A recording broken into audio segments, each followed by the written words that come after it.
నమస్తే అండి, నేను రజాక్. అయ్యో నాగబాబు గారు, ఎంత పని అయిపోయిందండి.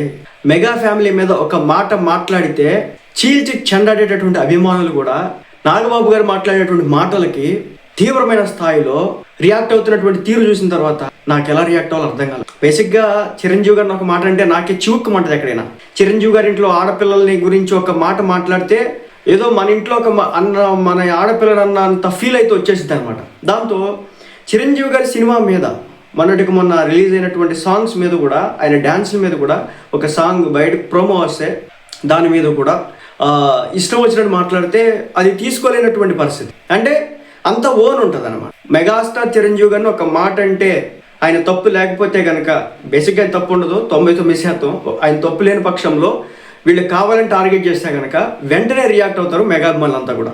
అలాగే పవన్ కళ్యాణ్ గారి విషయం, పవన్ కళ్యాణ్ గారిని కావాలని ఎవడైనా టార్గెట్ చేస్తే ఆయన మీద ఒక చిన్న మాట కూడా పడనీరు ఆయన అభిమానులు.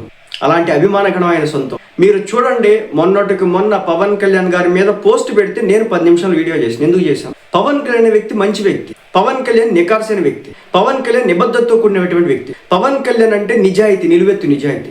అలాంటి వ్యక్తి కాబట్టి ఆయన గెలుపోవటంలో ఎన్ని వచ్చినా సరే, జీవితంలో ఎన్ని ఆటుపోట్లు ఎదురైనా సరే నిలబడగలిగినాడు.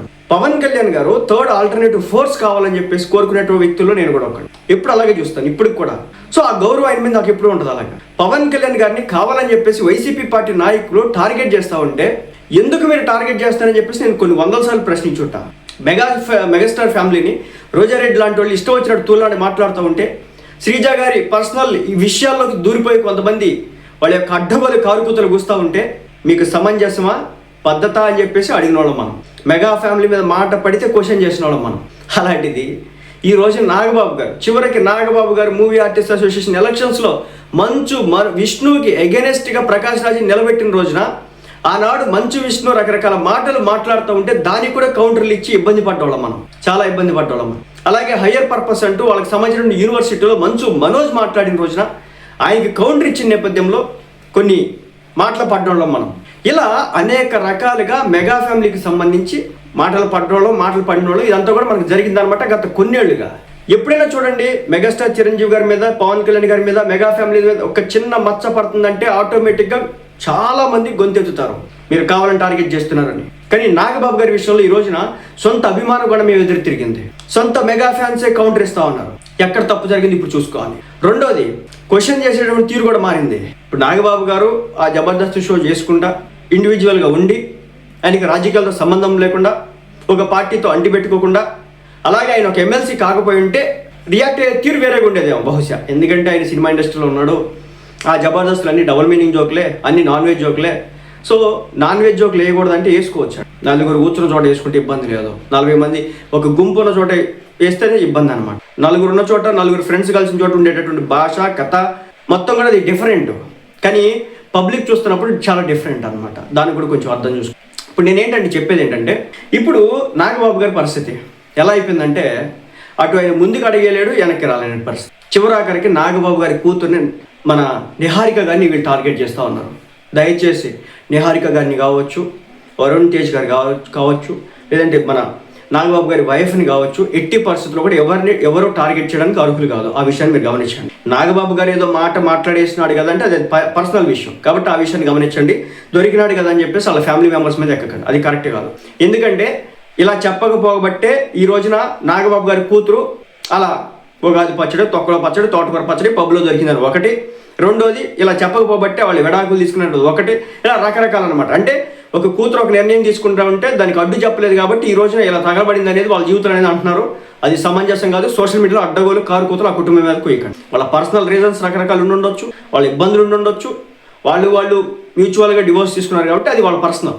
ఓకే, కాబట్టి ఇక్కడ ఒకటండి, నేను మళ్ళీ చెప్తున్నా, నేను ఎన్నో కూడా చెప్పినా, పెళ్ళిళ్ళ విషయంలో 1-2 సార్లు ఇరుపక్క మనసులు కలవకపోవచ్చు. సో 1-2 సార్లు జరిగిందంటే ఓకే, అది కన్సిడర్ చేయొచ్చు. 2 నుంచి పైకి వెళ్ళిపోయిందంటే కనుక కొంచెం అప్పుడు ఆలోచించాల్సినటువంటి విషయం. నేను ఒక పెద్ద అని చెప్తే కూడా విన్నాను. బేసిక్గా ఎప్పుడైనా సరే ఒక వ్యక్తి పెళ్లి చేసుకున్న తర్వాత భర్త భార్య మంచోళ్ళు అవ్వకపోతే కానీ వీళ్ళంతవరకు మార్చుకోవడానికి ప్రయత్నం చేయాలి. అవని పక్షంలో వీళ్ళంత దూరంగా ఉండడానికి ప్రయత్నం చేయాలి, అంతే. లేదు అవ్వదు అనుకుంటే మ్యూచువల్ డివోర్స్ తీసుకోవాలి, ప్రశాంతంగా వేరే వ్యక్తిని పెళ్లి చేసుకోవాలి, మనకు మనసు నచ్చినటువంటి వ్యక్తి. అదే జరిగింది. ఇప్పుడు శ్రీజ విషయంలో అలాగే ఇచ్చినారు. మీరు చూడండి, శ్రీజ గారి విషయంలో దాదాపు ఆమెకు 1-2 పెళ్ళిళ్ళు జరిగినట్టు. మొదట ఒక ఆమె పెళ్లి చేసుకుంది, తర్వాత అది గొడవలు అయిపోయింది. ఆ తర్వాత ఇంకొక అబ్బాయిని పెళ్లి చేసుకుంది, శ్రీదేవో సత్యదేవ ఎవరో. సో అతను కూడా వెళ్ళిపోయినాడు. కళ్యాణ్ అనుకుంటా, శ్రీ కళ్యాణ్ ఏదో ఉంది ఆయన పేరు.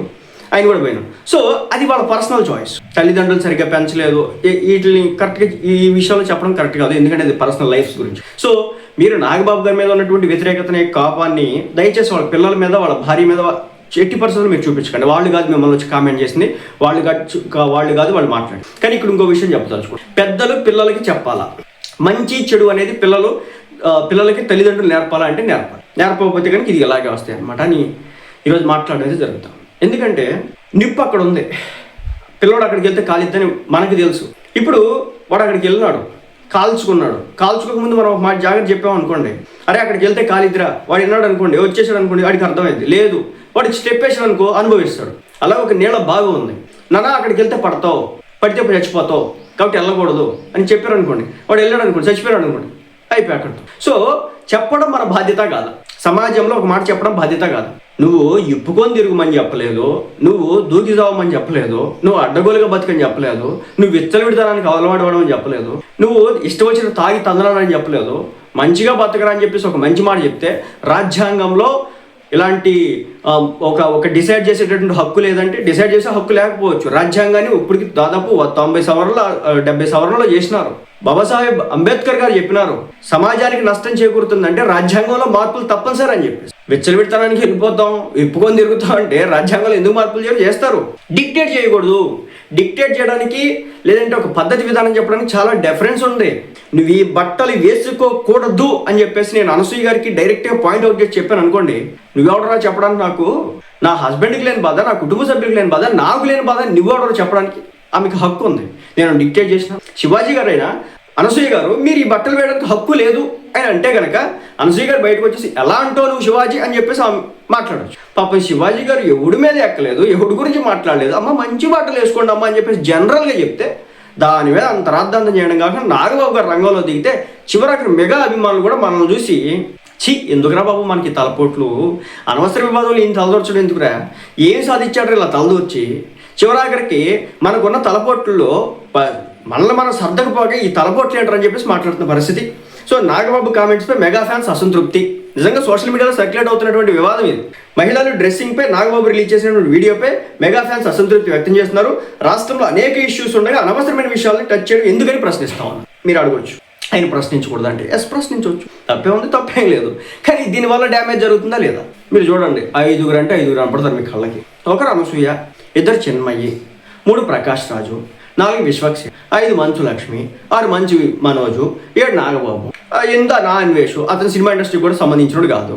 ఇంకొక 2 మహా అయితే పాయల్ రాజ్పుత్ ఎవరో, ఆమె ఏదో నా వాటిలో ఇష్టం వేసుకుంది, ఓకే వేసుకోమ్మా, ఎవరు వద్దన్నారమ్మా, అయిపోయింది. ఇంత స్ట్రాంగ్గా కామెంట్స్ చేస్తున్నాడు కదా, అభిఎస్ కంప్లీట్గా చూసుకుంటే 10 మంది కనపడతారు మీకు. ఇంకా లెక్కలు తీస్తే 15 మంది కనపడతారు. కానీ ఎంటైర్ సమాజం మొత్తం కూడా వీళ్ళకి అగెనిస్ట్గా మారింది కదా. ఇప్పుడు నువ్వు చెప్పడానికి నాకు ఎవడవి అనే హక్కు ఉన్నప్పుడు నా ఇష్టం నేను చెప్పుకుంటా అనే హక్కు కూడా ఉంటుంది కదా. పలానా వాళ్ళ పేరు పెట్టి నువ్వు చేయడానికి వీలు లేదు, నువ్వు ఎట్లాగే బ్రతకాలి, నువ్వు ఎట్లాగే వెళ్ళాలంటే అది డిక్టేట్ చేసినట్టు. ఇక్కడ డిక్టేట్ ఎవడు చేసినా నాకు తెలియగలుగుతాను. ఉమెన్లో ఒక ఆడ మనిషిని ఉద్దేశించి సామాన్లు అన్నాడని చెప్పేసి, లేదా అధోమనులు దరిద్రపనులు అన్నాడని చెప్పేసి ఆయన్ని విచ్చలవి వేసుకున్నారు. దాని మీద అపాలజీ చెప్పినాడు. ఆ పదాలు అసలు సామాన్ అనే పదానికి మీనింగే లేదు. మన ఇంట్లో ఉన్నటువంటి సామాను దానికి లేదు. మరి అలాంటప్పుడు అదేదో రోబో సినిమాలు అంట సోకు పళ్ళు అని చెప్పేసి అంత సాగడిస్తారనమాట. మరి ఆ పళ్ళు అంటే ఏంటి, ఆ సోకు అంటే ఏంటి, అదనమాట సంగతి. మొత్తానికైతే సొంత అభిమానుల దగ్గర నుంచి కూడా తీవ్ర స్థాయిలో వ్యతిరేకత మూట కట్టుకున్నటువంటి నాగబాబు గారు అనవసర వివాదంలోకి దూరి ఒక ఎమ్మెల్సీగా ఉన్నటువంటి నాగబాబు గారు ఈ విధంగా వెళ్ళడం ఎంతవరకు సమంజసం అని చెప్పేసి వాళ్ళంతా కూడా మాట్లాడడం జరుగుతుందన్నమాట.